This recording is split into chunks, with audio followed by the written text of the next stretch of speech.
Associate Editor of The Australian, Jenna Clarke, and National Senator Matt Canavan join me now.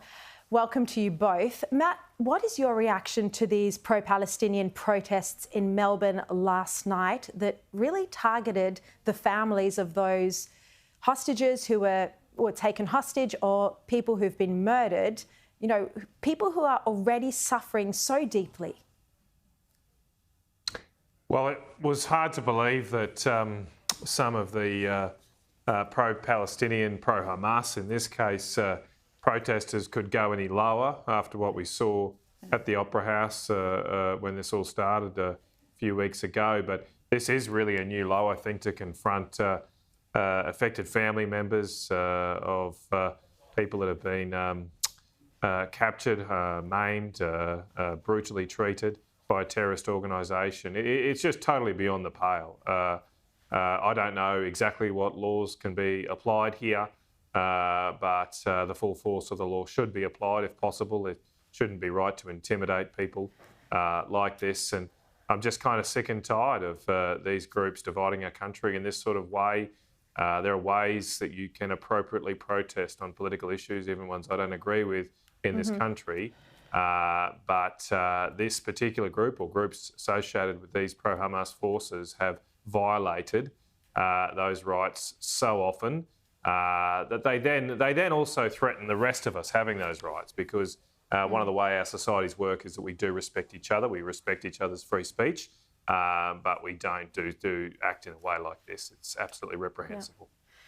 Jenna, it feels like none of the authorities are actually able to get a handle on what's going on. You know, we talk the day after about why didn't police arrest those protesters. I mean, we're still saying that. Shouldn't the lessons have been learnt already after the Opera House? And then you've got, you know, the Education Department and the Education Minister saying follow the Code of Conduct, and teachers are so emboldened that they write a piece in the Sydney Morning Herald and the Age saying we won't stay silent. They're so intent on indoctrinating students to their view to think Israel is the enemy. What hope do we have for any improvement in anti-Semitism if this is what teachers want to teach their students? I think, Sharri, this falls completely and squarely at the foot of our leaders. And I think what we saw in Melbourne overnight, you really have to say some of the responsibility lies probably within the Green political movement, because at the end of the day, I mean, I didn't think we could get any lower than seeing high school students or Australian school students protesting, leaving school and protesting around this conflict in Gaza last week. And then we see Senator Mehreen Faruqi standing in front of a sign, basically with a sign that a student was holding, saying that, you know, Israelis are trash. She had no problems putting that on her social media. It wasn't until she was called out that she deleted it. So the fact that we have an absolute lack of leadership in this country about this issue, I'm with you. I'm completely bereft. Look to another story today. The Daily Telegraph, James Morrow reveals that multiple departments are racking up quite large bills for acknowledgement to country training.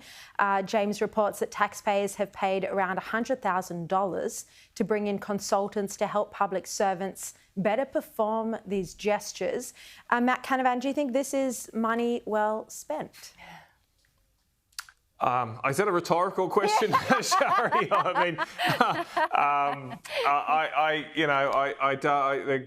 Speaking of new lows, I mean, the government already wasted over $400 million on a referendum that divided the country, and now they're wasting more of your money, albeit, and thankfully not as much, but just still a waste of money here. And so much money gets wasted here in this town in Canberra. It is so frustrating while people are struggling to pay their own bills that there's no discipline being applied on the spending of government's budgets. And ironically, that is one of the reasons you're suffering, or people are suffering in this country right now, is because government spending has been out of control in this government. They boosted the budget a few months ago by the biggest increase in non-COVID years since Kevin Rudd.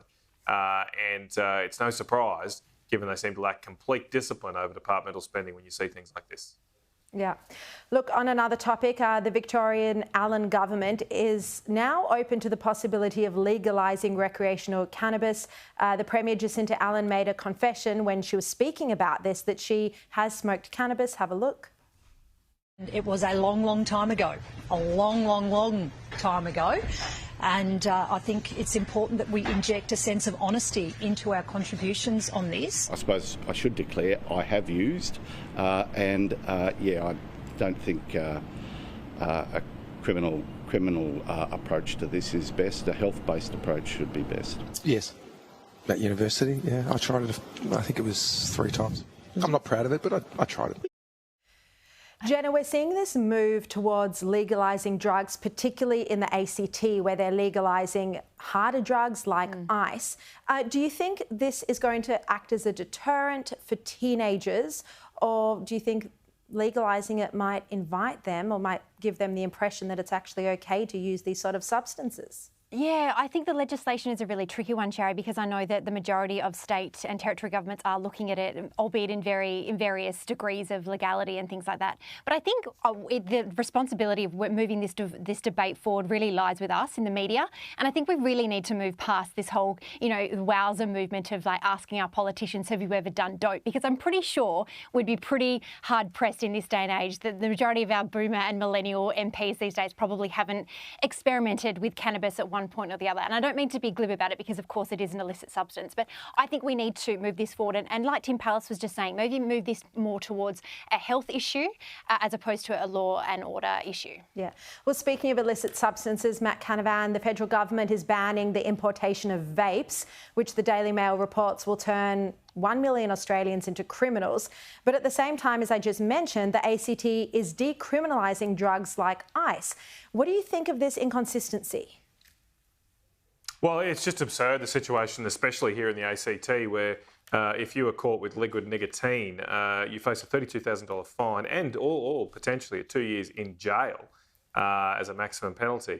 Whereas if you're caught with cocaine, meth or heroin, it's $100. What is the world going to here? And the Daily Mail's right, over 1.3 million Australians do vape now. I think the government's got no chance of putting this genie back in the bottle, whatever you think of vaping. Their attempt to ban it is only going to force those Australians into a black market, which will be a massive boon for bikie gangs and triads all around the country. They will be laughing to the bank. Meanwhile, we'll do not enough to keep vapes out of schools. That's what the focus should be on. Our enforcement efforts should be on keeping these things out of the hands of school children.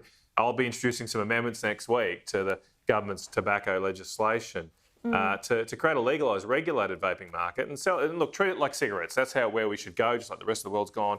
And as I say, focus our efforts on schools and cracking down the black market. Well, I think part of the reason people are turning to vapes is I hear that cigarettes are now about $60 a packet. So people who want to smoke are, moving to other cheaper forms. Matt Canavan, Jenna Clarke, thank you both so much for your time.